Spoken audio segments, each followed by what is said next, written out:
A mediados del siglo XIX fue una época en que Estados Unidos creció mucho, ganando más tierras. Esto pasó por una idea muy popular llamada el Destino Manifiesto. Muchos americanos creían que su país tenía como una misión de Dios llegar desde el Océano Atlántico hasta el Océano Pacífico. Esta idea les daba una razón muy fuerte para tomar nuevas tierras, muchas veces sin importarles quién vivía allí o si esas tierras ya tenían dueño. Hacía ver que irse hacia el oeste no era solo por política o dinero, sino como algo que tenía que pasar, casi como una misión sagrada. Este sentimiento de ser una gran nación hizo que fuera fácil pelearse con los países vecinos, especialmente con México, que tenía muchas tierras en el oeste. México, que se había hecho independiente de España en 1821, tenía muchos problemas dentro del país. Este nuevo país batallaba con los pleitos entre grupos políticos con problemas de dinero y con lo difícil que era gobernar un lugar tan grande y con gente tan diferente. Una de las partes más al norte era Texas. Al principio, México invitó a gente de Estados Unidos a vivir en Texas para que ayudaran a desarrollar esa zona, donde vivía poca gente. Un señor llamado Stephen F. Austin llevó a muchos colonos americanos a esa región. Se esperaba que estos nuevos habitantes se hicieran ciudadanos mexicanos y obedecieran las leyes de México, como la que prohibía la esclavitud. Esto era un problema para muchos colonos del sur de Estados Unidos, porque ellos sí tenían esclavos. Las diferencias en la forma de vivir y en la política entre los colonos americanos y el gobierno mexicano pronto causaron problemas. Los colonos americanos en Texas, muchos venían del sur de Estados Unidos, llevaron gente esclavizada con ellos, y esto iba directo contra la ley mexicana. También querían tener más libertad para gobernarse solos y estaban acostumbrados a otras leyes y formas de gobierno. Estos problemas fueron creciendo con el tiempo. Finalmente, en 1835, estos colonos, junto con algunos tejanos, empezaron una rebelión contra el gobierno de México. A esta lucha se le conoció como la Revolución de Texas. La Revolución de Texas terminó en 1836 con la Batalla de San Jacinto. Las tropas de Texas, con Sam Houston al mando, vencieron al ejército mexicano del general Antonio López de Santa Anna. Después de ganar, Texas dijo que ya era un país independiente, una república. Pero México nunca aceptó oficialmente que Texas fuera independiente. El gobierno mexicano veía a Texas como una provincia rebelde que tarde o temprano volvería a ser parte de México.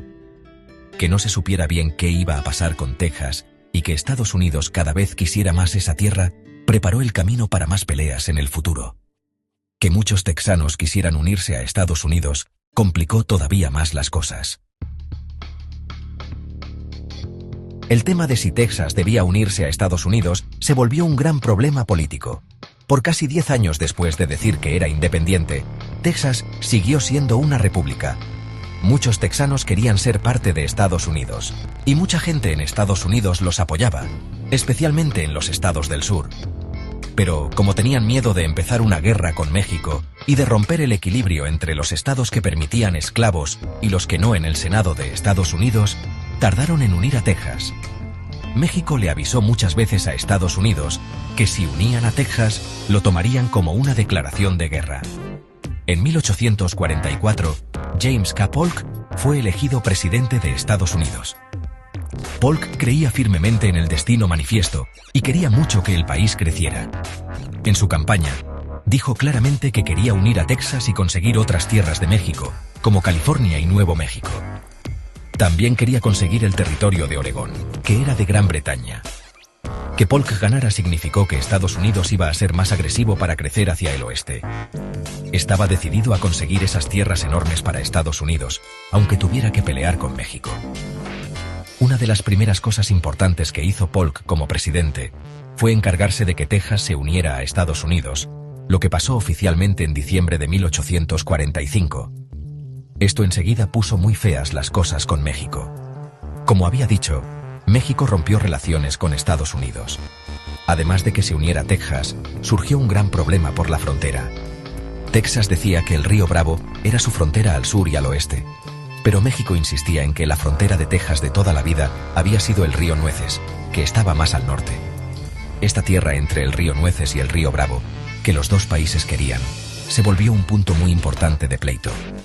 El presidente Polk vio este problema de la frontera como una oportunidad. mandó tropas americanas, con el general Zachary Taylor al mando, a la zona en disputa al sur del río Nueces, y las puso en la orilla norte del río Bravo. Esto fue buscar pleito, porque puso soldados de Estados Unidos en tierra, que México decía que era suya.